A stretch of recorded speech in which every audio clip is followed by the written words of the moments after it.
Ya Allah, Ya Rahman, Ya Rahim. Ya Allah, Ya Rahman, Ya Rahim. Ya Allah, Ya Rahman, Ya Rahim.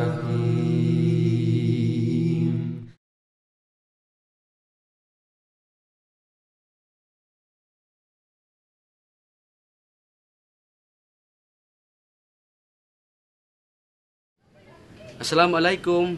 This is my humble abode. Mao ni ako ang balay sa dayon. Dayon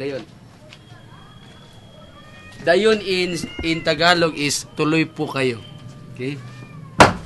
So pasensya na at wala po akong electricity, so ito munang gasera ang ginagamit ko. Okay, dali dayon. Human as I am, hindi ko may pagkakaila na there are times na nasasabi ko sa sarili ko na I'm not supposed to eat this kind of food. I'm not to sleep on this kind of bed. I'm not supposed to feel this kind of thing. I'm not supposed to experience na ng mga bagay na masasabi nating mahirap, mga bagay na nakakalungkot, mga bagay na hindi gusto ng isang tao. Pero para sa isang tao na nagbalik Islam, iisipin niya na hindi mahalaga to dahil ito ay iiwanan ko lang. Aanhin ko ang buong mundo kung mapupunta din lang sa impyerno ang kaluluwa ko. Mas gugustuhin ko pang mainitan, magutom, magsakripisyo, malungkot. Mas gugustuhin ko pang nag-iisa, mas gugustuhin ko pang naghihirap. Sa mundong ito, kung pagkatapos din lang ng mundong ito, ay may nakalaan na isang paraiso ang alataala sa akin, na kung saan wala ng kalungkutan, wala ng gutom, wala ng paghihirap, wala ng pag-iisa, wala ng luha, wala ng paghihirap. Magulo masyado dito pero hindi ko maiwan-iwan tong mga bagay na to dahil for me these things means so much to me. Kahit mo titingnan mo parang basura na, pero sa ngayon po ito na po yung pinakakayamanan ko, no? So ito po yung mga dati kong sinusuot. Ito po yung pax na sign. May crucifix pa, may isda, may chalice. Ito din yung tinatawag namin noon na chastity belt. Hindi po ito pang bikti. Ito yung pinaka-belt na ginagamit namin, which symbolizes the vow of poverty, the vow of chastity, and the vow of obedience. Tapos niyan, sinusuot yung inside stole. Ito yung stole, ha? Iba't ibang kulay nito pag ordinary days. Yung green, yung puti sinusuot pag baptism, tsaka iba pang mga occasions. Then pagkatapos niyan, ito na yung sinusuot. This is how I look before. Tanging pangarap ko, sana'y bigyang daan. Sa landas ko'y hawiin ang buhawi at unos. Isa sa paborito kong charismatic song is yung Awit ng Isang Alagad. Dahil sa kantang yon, nakikita ko ang sarili ko. Ang istorya ng aking bukasyon, ang istorya ng aking paglalakbay, ang istorya ng aking pagbabalik Islam. Mula nung bata ako, never na nagbago yung gusto ko na maging pari ako. Una, nakita ko na ang pari mababait, mahal ng tao, masarap ang buhay ng pari. Before ako pumasok sa seminaryo, sabi nung isang relative ko na pari din na siya yung nilapitan ko para tumulong sa gastusin sa seminaryo dahil mahal ang pag-aaral sa pagiging pari.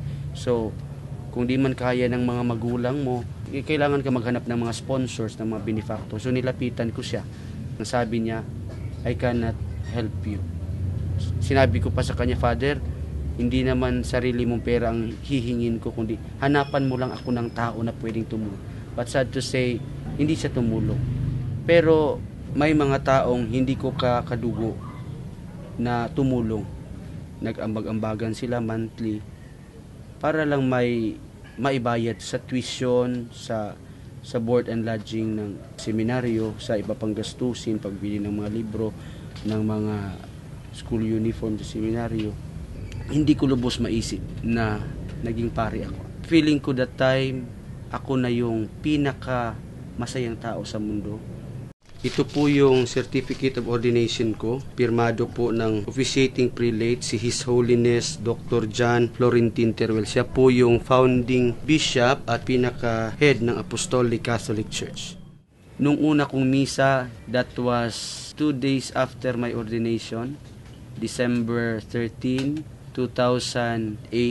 Ako yung nagmisa sa unang araw ng novena para sa paparating na Pasko. And like anybody else, may mga pagkakamali sa unang araw ng yung misa. Pero isa sa mga bagay na hindi ko makalimutan is yung tumulo ang luha ko, thinking na noon nagsisimba lang ako.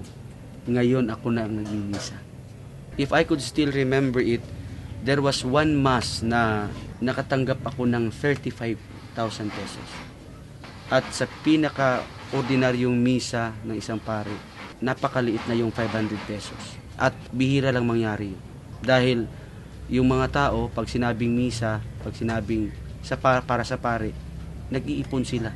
May harvest sa agriculture, may harvest sa dagat, may sweldo. Always may share yung pari. Dahil tinuruan din sila namin noon na kung anumang blessing ang matanggap nyo, dapat matuto kayong mag-give back. Matuto kayong magbigay ng inyong offering, ng inyong mga ikapu. Kaya ang mga tao, dahil sa naniniwala sila sa pari, nirerespeto nilang pari, nakikita nilang pari as alter Christus, kasi yan yung term ng mga pari. We are branded as alter Christus, meaning another Christ. So every time nakikita ng pari, parang nakikita na din nila yung Panginoon. Kaya ganun na lang ang paniniwala ng mga tao sa pari. Isa siya sa mga nagturo sa paaralan namin noon bilang isang teacher. Ang programa nila ay Moral Recovery Program, kung saan tinuturuan nila ng magandang asal yung mga estudyante, lalong-lalo na yung mga kababata namin o mga kaklase namin na walang ibang alam kundi puro kalokohan. Maganda yung mga tinuturo niya, isa siya sa magandang impluwensya. Kung walang pera, minsan binibigyan niya. Malaki na rin po yung naibahagi niya sa buhay ko. Kasi isa siya sa naging inspirasyon ko kung paano magmahal sa Diyos. May circumstances din sa buhay ko, lalong-lalo na sa paaralan. Minsan may family problem ako. Tapos isa siya sa mga nagbibigay ng advice sa akin. I started to read the Bible na. And I have found out that 85% of the teachings of the Catholic Church is not found in the Bible.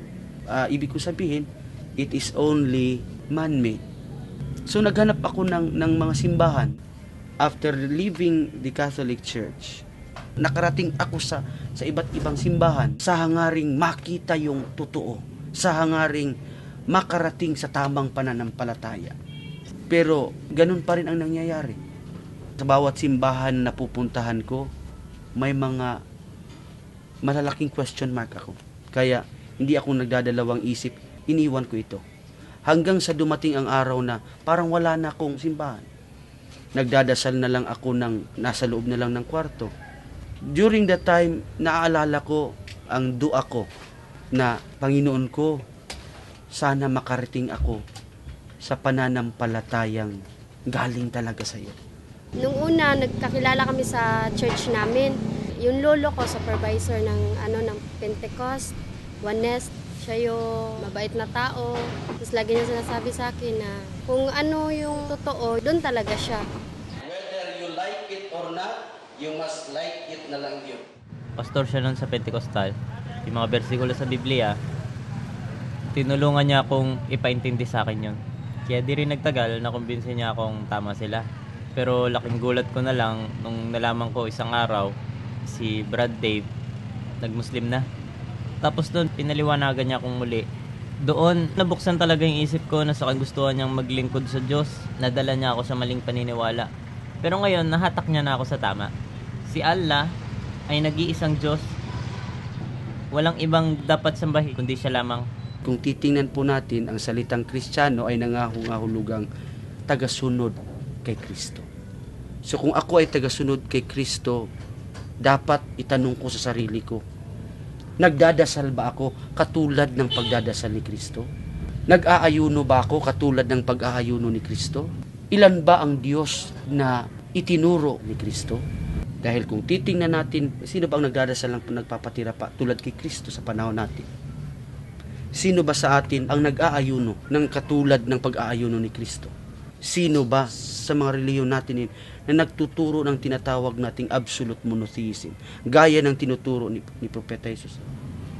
Mga Muslim. Lahat ng ito ay recorded sa Biblia.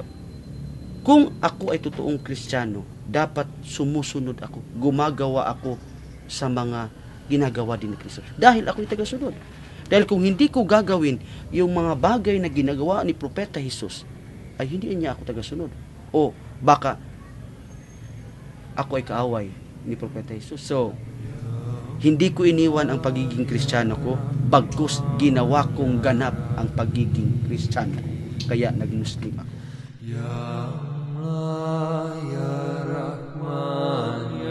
After na mag-aral ako, magbasa ng mga libro, naghanap ako ng mosque para magtanong kung dapat ba akong binyagan o ano bang dapat gawin sa akin para ako maging Muslim.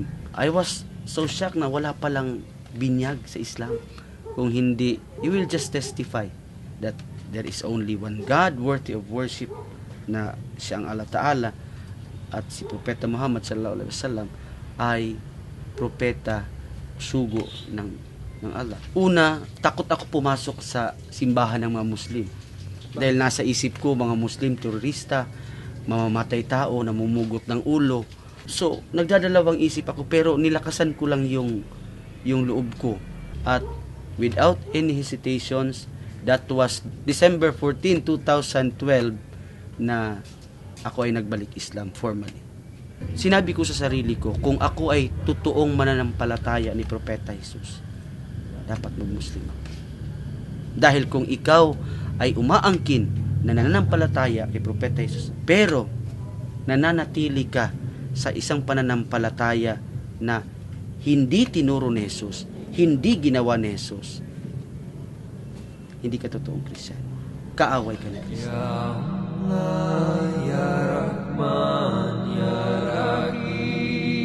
Asyhadu Allah ilaha illallah wa asyhadu anna Muhammadan Rasulullah. Nung una ko itong binanggit, hindi ko maiwasang tumulo yung luha ko.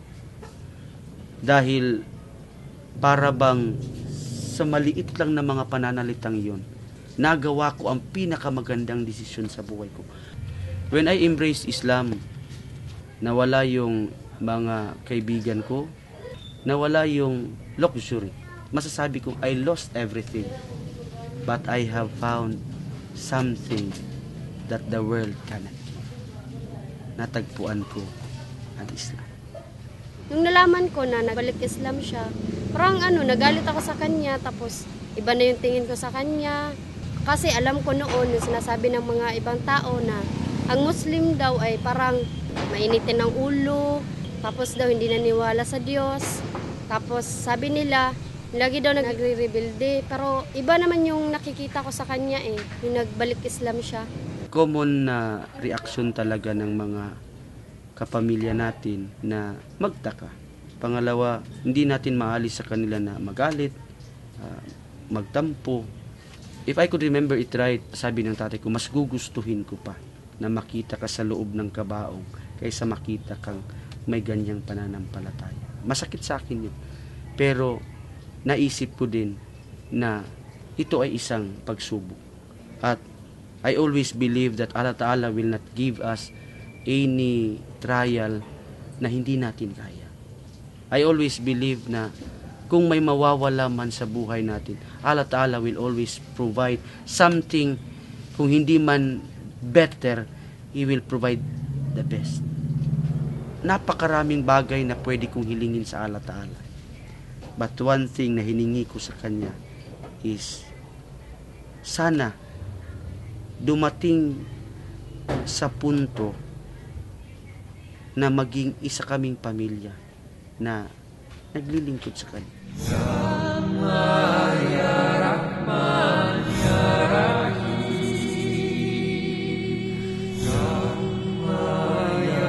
sa mga kaibigan ko, sa mga kapamilya ko. Hindi ko po kayo mabiblame kung magalit man kayo o magtampo man kayo dahil sa desisyon na ginawa ko.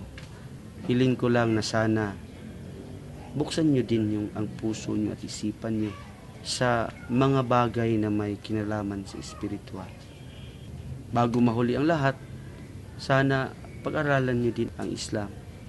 Makita nyo ang Islam as a perfect religion at sana maintindihan nyo that Muslims are imperfect people. Kung may nagkamali man na Muslim, hindi ibig sabihin mali na ang Islam. Sana makita nyo ang Islam hindi sa pamamagitan ng isang imperfectong Muslim, kundi sana makita nyo ang Islam sa kabuuan nito. At sana tulad ko, magabayan din kayo, makarating din kayo sa tamang paglilingkod. Hindi pa rin po magbabago yung pagtingin ko sa kanya kasi kung ano pong ginawa niya, yung binago niya sa akin noon, mas maganda naman po yung dulot sa akin ngayon. Tinanong ko sa kanya kung bakit siya nagbalik Islam. Tapos sabi niya sa akin, nag-research siya, tapos nagbasa siya na daw ng Quran. Tapos sabi ko, ano namang pagkakaiba nun? Tapos yun, marami na siyang sinasabi sa akin about sa Islam, na nagbasa din ako. Tapos sabi ko, parang yung sinabi niya, parang nalaman ko na totoo pala yung ganun. Ikaw man ay isang obispo, isang monsinyor, isang pare, isang madre, isang pastor, dapat magsuri ka. At sa iyong pagsusuri, sana isama mo ang Islam. I believe na sa iyong pagsusuri, kahit Biblia man ang gamitin mo, lalong-lalo na ang Quran ang gamitin mo, for sure, itahatid ka nito sa tamang landas, sa landas ng Allah Ta'ala, ang Islam. Salamat kasi noon iba talaga yung mundo ko, yung iba yung sarili ko na nasa mundo ako ng kasalanan. Siya yung naging daan para magbago yung buhay ko, na kahit matigas yung ulo ko, nagpapasalamat ako sa kanya kasi sa lahat po ng binigay niya na tulong sa akin, sa lahat ng sinasabi niya sa akin na yung totoo talaga na relihiyon. Matagal ko siyang naging kaibigan. Tapos marami talagang good memory na binigay niya sa akin. Tapos yung nagbalik Islam siya kahit lagi ko siyang inaaway. Kasi talagang close kami ni Dave. Tapos lagi ko siyang inaaway kasi bakit siya nag-Islam. Yung parang nag-judge ako sa mga Muslim. Pero laking pasasalamat ko sa kanya kasi naging balik Islam din ako. Na yung kahit ngayon, kahit bago lang ako, kahit hindi ko masunod yung patakaran, pero alam ko na darating yung araw na magiging katulad ko din siya na yun talagang totoo na sumasamba kay Allah. Sir Dave, kung ano man yung pinaniniwalaan nyo sa bago mong relihiyon ngayon, patnubayan po sana kayo ng Panginoon at kung sakaling kailangan mo man po ng kausap, lalong-lalo na kapag ikay nalulungkot, nandito lang po ako.